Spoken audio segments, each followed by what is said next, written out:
The kingdom was broken before it began. After Solomon's death, his son Rehoboam's harsh refusal to heed wise counsel shattered the once united Israel, cleaving it into two fragile halves. The northern tribes rejected their king with bitter clarity. What share do we have with David? They turned their backs, retreating to their own tents, leaving Rehoboam with only Judah's cities. This fracturing was no mere political split. It was a fracture in the soul of a nation, a rupture echoing far beyond borders, a warning whispered into the winds of time. Judah, under the youthful reign of Uzziah, known also as Azariah, blossomed with prosperity and strength. Taking the throne at 16, Uzziah defied the chaos around him, building fortresses, digging reservoirs, and commanding armies that echoed as far as Egypt's gates. Yet beneath this facade of power, something darker lurked. The seeds of moral decay, a creeping rot beneath the gleam of gold. While outwardly prosperous, Judah was beginning to forget that true strength lay not in walls and weapons, but in the heart. Meanwhile, the northern kingdom spiraled into moral ruin. Jeroboam's legacy of golden calves and idolatry chained Israel's soul in empty worship. Military victories could not mask the deeper decline as greed and injustice strangled the people's spirit. Rich nobles oppressed the poor. Judges turned, blind for bribes. Worship had become a hollow spectacle, a show for eyes but not hearts. Into this darkness, a shadow stretched from the east, the ruthless Assyrian Empire, whose cruelty was legendary, poised like a beast waiting to devour. The prophet Amos thundered his condemnation, piercing the veneer of religious pageantry. I despise your feasts," he declared, his voice raw with divine fury, "and I will not accept your offerings." No ritual could mask the blood on their hands, the cries of the oppressed. Justice, he said, must flow like an endless river, relentless and pure. But the people's ears were clogged with their own ambitions, deaf to the warning that the very foundation beneath them was cracking. Amid this maelstrom, the great prophet Isaiah was called, a man who would stand as a beacon and a hammer, whose life would be forever altered by a vision of unimaginable glory and terrifying purity. The year of King Uzziah's death marked a turning point. Isaiah entered the temple and saw what no mortal eye should behold. The Lord seated on a throne, surrounded by seraphim, each with 6 wings, veiling their faces in awe. The earth trembled beneath the sound of their cry, "Holy, holy, holy," a thrice-repeated declaration of divine majesty. Confronted with such holiness, Isaiah was overwhelmed by the stark contrast between divine purity and human frailty. "Woe is me," he cried, "for I am ruined, for I am a man of unclean lips." This was no mere confession, but an awakening, a reckoning of personal and national impurity. Yet mercy came swiftly. A burning coal from the altar touched his lips, a symbol of cleansing fire that would prepare him for the impossible task ahead. Isaiah was transformed from a man trembling before God into a prophet ready to speak truth into storms. When God's voice called out, "Whom shall I send?"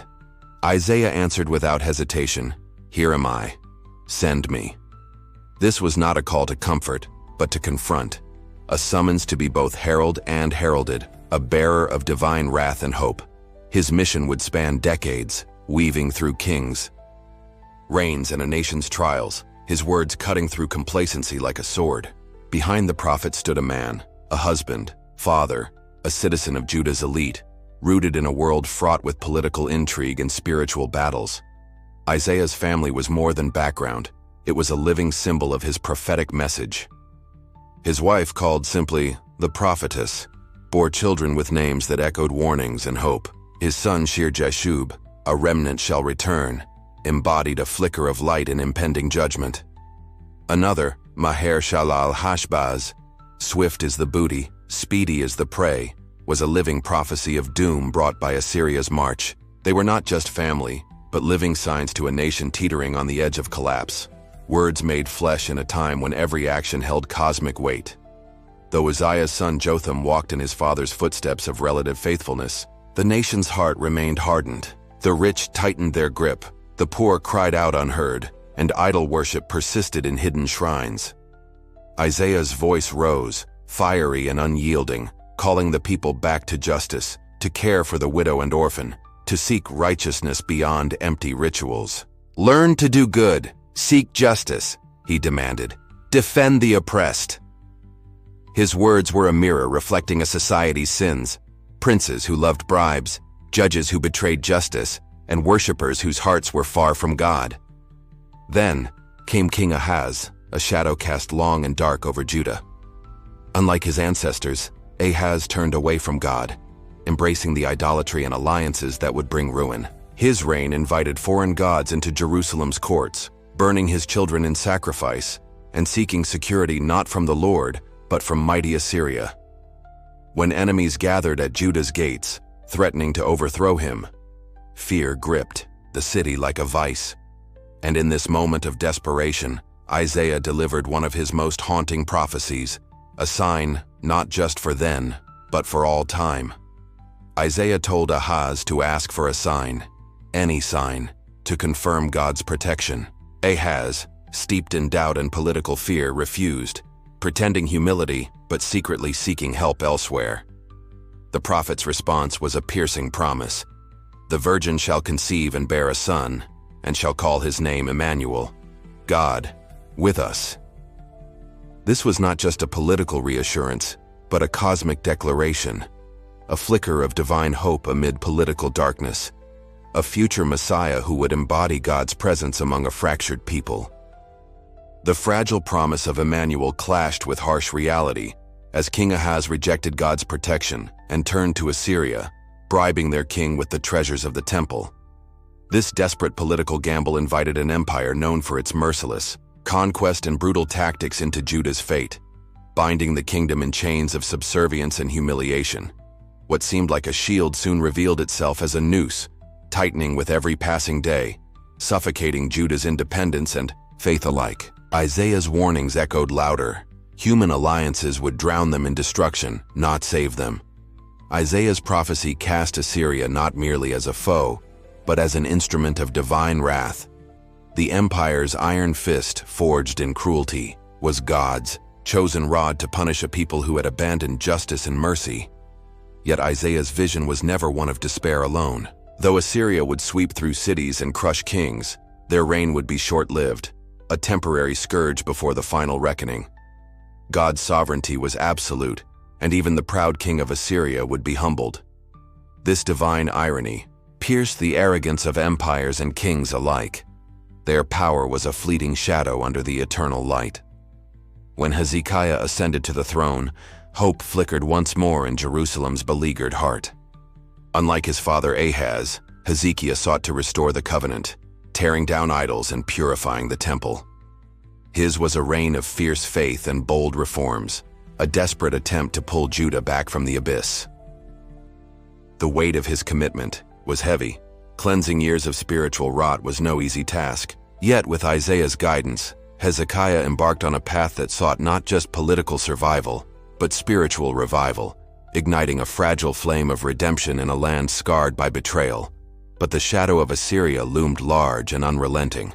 King Sennacherib's armies crushed Judah's fortified cities one by one, leaving Jerusalem isolated and trembling. The terrifying siege that followed was more than a battle. It was a trial of faith, a moment when the fate of a nation balanced precariously on hope and despair. Within Jerusalem's walls, fear whispered lies and spread like wildfire. Would their God abandon them? Would the empire's iron grip tighten forever? In this crucible, Hezekiah's prayers and Isaiah's prophecies became the lifeblood of a desperate resistance. Sennacherib's envoys mocked the city's defenders, ridiculing their trust in God and promising destruction.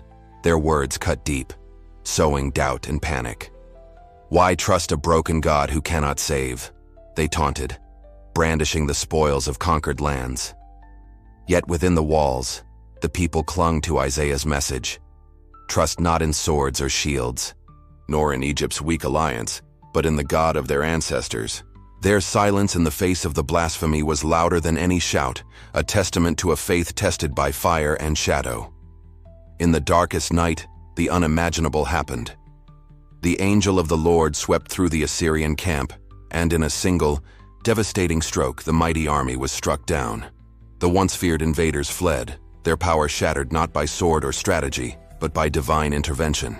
This miraculous deliverance would echo through history, a story of God's protection over a fragile people clinging to faith amid overwhelming odds. Jerusalem was saved, not by might, but by the unseen hand of mercy, a beacon of hope in a turbulent world. Yet even in victory, the fragile peace carried shadows. Hezekiah's own life hung in the balance when illness struck, threatening to cut short a reign marked by fervent devotion and reform. The prophet Isaiah's words were harsh, declaring the king's impending death. But the king's prayer was raw and real, a plea from a heart laid bare before God. His tears fell not for power lost, but for a chance to continue the fight for his people's soul. In a stunning answer, life was granted for 15 more years, a rare reprieve that underscored the power of faith and prayer. But hope was tinged with human frailty. When envoys from Babylon arrived bearing gifts and goodwill, Hezekiah's pride eclipsed prudence. He showed them the kingdom's treasures, the wealth amassed under his reign, revealing more than gold, exposing the vulnerability of a kingdom relying on worldly riches. Isaiah's grim prophecy followed swiftly. These treasures and even Hezekiah's descendants would one day be carried off into exile, their glory turned to dust. This moment revealed the tragic tension between earthly pride and divine destiny. A warning echoed across generations. Isaiah's prophetic voice reached beyond Judah, proclaiming the fate of empires that rose and fell like tides. Babylon, Assyria, Egypt, all would face judgment, all would feel the weight of God's justice. Yet in these pronouncements of doom, there was also the promise of mercy and restoration. Isaiah envisioned a future beyond exile and destruction, a time when walls would be rebuilt, hearts restored, and peace would reign. This was no mere wish but a divine decree, a hope that clung to the promise of a coming Messiah who would heal the broken world. The climax of Isaiah's message came in the form of the servant songs, haunting, beautiful portraits of a suffering figure who would bear the sins of many. This servant would not come with the roar of armies but with quiet strength, absorbing wounds and sorrow for others. His silent endurance would bring justice, redemption, and healing. For centuries, these words have echoed in the hearts of believers, revealing a God who enters human suffering to transform it, a king whose power lies in love and sacrifice rather than conquest. Isaiah's story ends not with despair, but with a vision, a new creation where predators and prey lie side by side in peace, where even nature itself is healed. The prophet glimpsed a world where swords are beaten into plowshares, where justice flows like a river and tears are wiped away forever. This vision is both a promise and a challenge, urging every generation to pursue peace, justice, and hope amid the trials of their own time.